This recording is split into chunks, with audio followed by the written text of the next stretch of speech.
Hi guys, thanks for tuning in to another episode of Nuggets News. In this week's technical analysis, I want to cover the big three, as well as Bitcoin Cash, NEO, and EOS. Now I'm going to rename this segment Crypto Market Update rather than straight technical analysis because I do often dive into the fundamentals, go off track a little bit, but you know that that's really my passion, and what I like doing is rolling it all into one to tie it together to give you guys what I think is going to happen in the next week or so.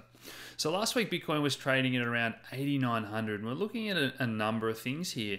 We were very wary of the overhead resistance. I spoke about the need for consolidation, and by just about every metric we were getting extended. And as soon as Bitcoin touched this level here where we look for the RSI to get overbought on the daily, it had a pullback, but it was more this 4-hour time frame that we're looking at. And yes, it was extended. It was away from the moving averages, the Bollinger Bands. That's why I've got all these indicators on the chart, that global consciousness. What are all the other traders looking at?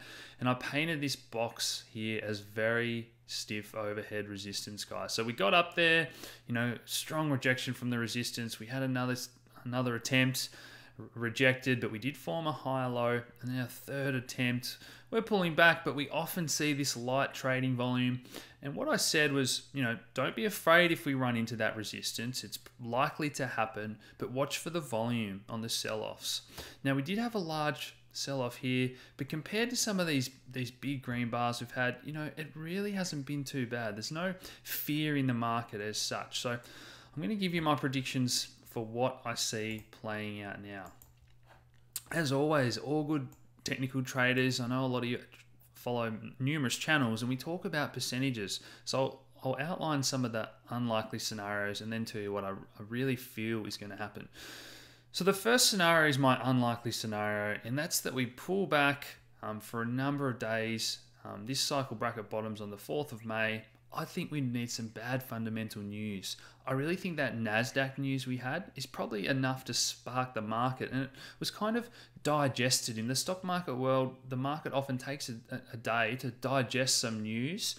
The algos look for keywords on the spur of the moment, but we have to sit back and think, what does this mean in the bigger scheme of things? Now in crypto, I think that's even more so. Sometimes it can take a couple of days for certain announcements to be digested, particularly over the weekend where all our usual, markets, activities, businesses, a lot of those are shut. So I think I'm looking for some strength when the US markets open, in a couple of hours from now at time of recording. And that brings me to my most likely scenario. So what I'd like to see here is, this start to test this higher, make a higher high than last time we tested this box, even break through, then come back and use it as support.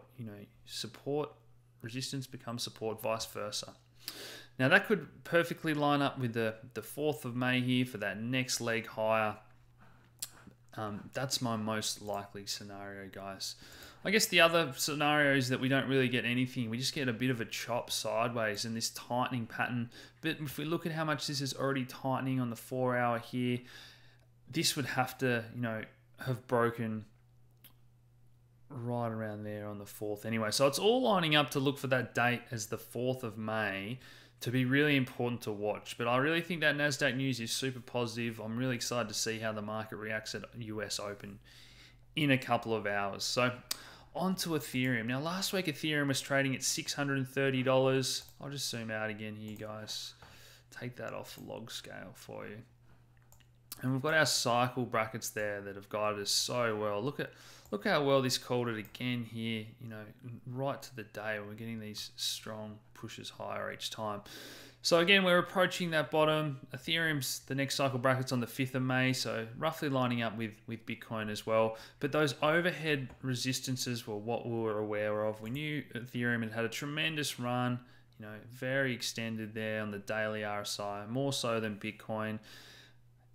It seems like only yesterday, it was a couple of weeks ago now, when Bitcoin was in the $300 range. Now we're looking at these levels between $666 and $700, where it spent a lot of time here. As we've said a number of times, support can become resistance, just there. So I haven't drawn that the best. Sorry guys, I'll get at that laser level. That's the one I wanted. So yeah, all these times here, that's support, resistance, support. Spent time here. And we've gone up there and tagged that on the Bollinger Bands, but Ethereum has outperformed Bitcoin there, getting over that 200-day moving average and coming back and using that as support now. So same again, guys. We can have another little leg high here, but at some stage we need to have that little correction, and I'm really looking for the strength to come in around the 4th or 5th of May. So onto Litecoin.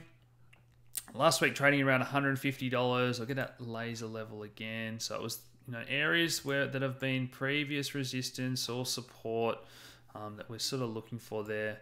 And that was the last time we had a lot of trading volume. Look at all that volume that was there, that was spent around that mark that became, support and resistance. Overhead a little bit higher here, rejected. So, we're up around that level. We've got that overhead resistance on a number of coins. Litecoin just got ahead of that 200-day moving average, hits the Bollinger Band. They're all coming back, where this bracket is pushing up now for the next few days. So Litecoin maybe can be a little bit stronger than the others, play catch up. If the big three all get moving, I think Litecoin's definitely got that room to catch up there, and really no correction until the 12th of May. So Litecoin could be the strongest next week. Now, Bitcoin Cash, interesting one. So trading at around $1,400 last week, and we're aware that it was getting very extended on just about every measure. So, right up there in the 80s on the daily RSI, but it was more the 4-hour that we were very wary of, getting up here into the 90s. So when the 4-hour RSI is in the 90s, it doesn't mean it can't go higher, but we just have to be aware that, especially when we're noting, this divergence where the RSI starts to lose strength. So the relative strength index starts to lose strength, as well as, the MACD rolling over. And that was really a signal that, hey, we've run tremendously hard. We're up over 100%, but we do have to take a breather. Now, what I said would be really bullish is if we get this cool off of the 4-hour RSI, but we don't give a lot back. So let's just give out our fib tool here. Let's see if we want to take it from, if that's the fib extension. I just want the fib retracement.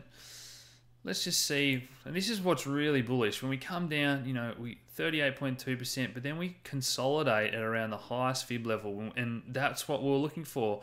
We haven't given a lot back after a tremendous move, but the RSI has had time to cool off and get back to 50. The RSI at 50 is where we tend to see a bounce if things are going to stay bullish. So again, if the market in general is recovering, I'd expect Bitcoin to surpass Bitcoin Cash to surpass $1,600 next week. That was the strong picture that we were looking for if it was going to continue higher. And that's what it's giving us. So Bitcoin Cash remains strong. Now, the others I wanted to touch on just now, and this is why I've renamed this segment, because I want to talk a bit about the fundamentals. So I first covered NEO in a full fundamental analysis when it was around $7, I believe, for you guys. We first started looking at it even before that when it was a couple of dollars, and I know there was a few of you that got it under $1, so well done if you've held that entire time.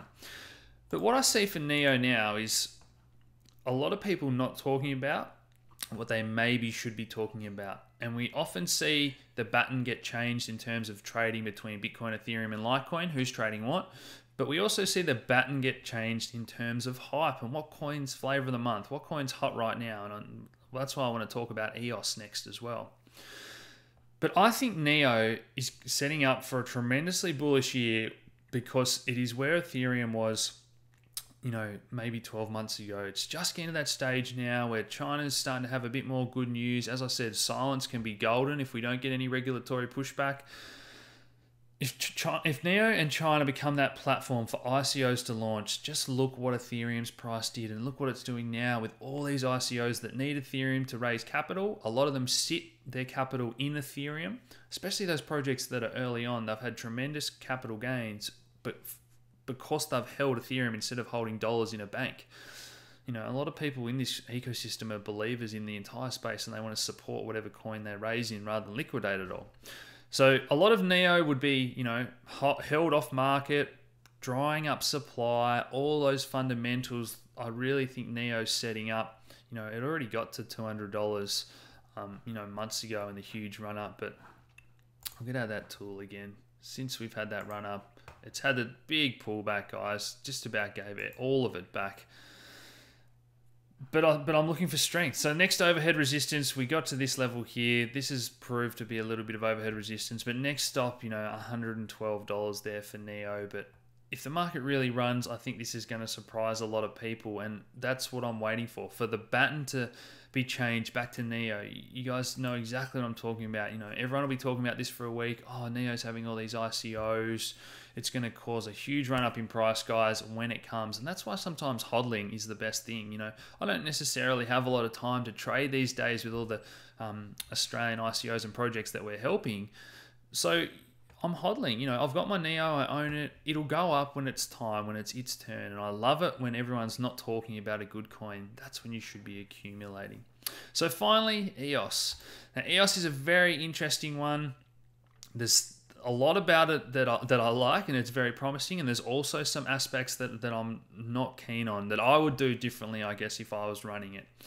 Now, needless to say, if you're a trader or you bought some here, you've had a tremendous run. I actually first bought EOS at 50 cents, and I sold it in this first run here at about $4 or so, because I thought it was getting a bit ahead of itself. We didn't know what mainnet was even going to look like at the time and all that sort of thing. It was a year-long ICO. And it got back down here as well. So now I'm seriously looking for an entry point for long term. So I'm open-minded.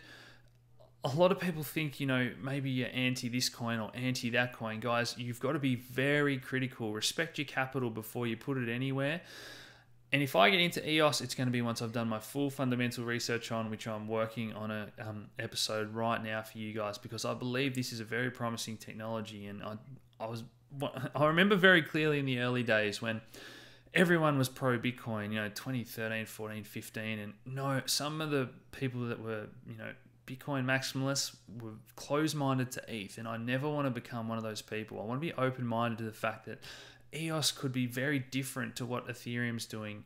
Yes, it's slightly more centralized with the node system and whatever. I'll talk about all that. But it doesn't matter. It doesn't matter to a lot of people, a lot of business cases. If we have a huge run in crypto this year and the herd come flooding in and EOS has got billions of dollars to spend on marketing, the fact is it's going to have a huge run up in price, regardless of what the underlying technology is currently doing or its current state. So all those things apply to every coin, guys. We put out a poll last night, so on Twitter, and it was pretty much 50-50. Twitter was actually more bullish. And I put out a poll in my the crypto academy that I run, and we've got traders with a lot of experience that have seen this happen time and time again, and it was by far and away bearish just for the next few weeks. Now, a lot of people in this group own EOS and they're bullish EOS, but when we put this out yesterday at about 6 o'clock at night, EOS was around $22. It had a little leg higher, but that was a perfect opportunity, and I know a few people in our group did enter that short. So look, I'd be looking to re-enter and accumulate around this mark, $15, if we get back there. It needed to cool off, guys. It was so extended on the daily and the 4-hour chart. But as I said, let's be open-minded. I'm really excited to see what EOS can do, and if they have that system of airdropping tokens for all the ICOs and funding them themselves with their EOS and the Ethereum war chest that they're sitting on, this coin could be very big over the next 12 months to 2 years. So I hope you've enjoyed that analysis, guys. Please hit that like button, subscribe if you haven't already, share these videos around, and as always, thanks for tuning in, guys. Cheers.